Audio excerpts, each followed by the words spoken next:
గురు పుష్యయోగం ఈ 2025 సంవత్సరంలో ఏ నెలల్లో వచ్చింది, ఎన్నిసార్లు వచ్చింది, ఆ తేదీన తిథి నక్షత్రం గురించి అన్నీ ఇప్పుడు పూర్తిగా తెలుసుకుందామండి. 2025 సంవత్సరంలో కేవలం 3 సార్లు మాత్రమే మనకి గురు పుష్యయోగం అన్నది వచ్చిందండి.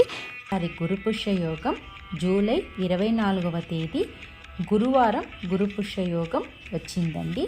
ఇంకా తిథి అమావాస్య. పుష్యయోగం రెండవసారి ఏ నెలలో వచ్చిందో తెలుసుకుందాం.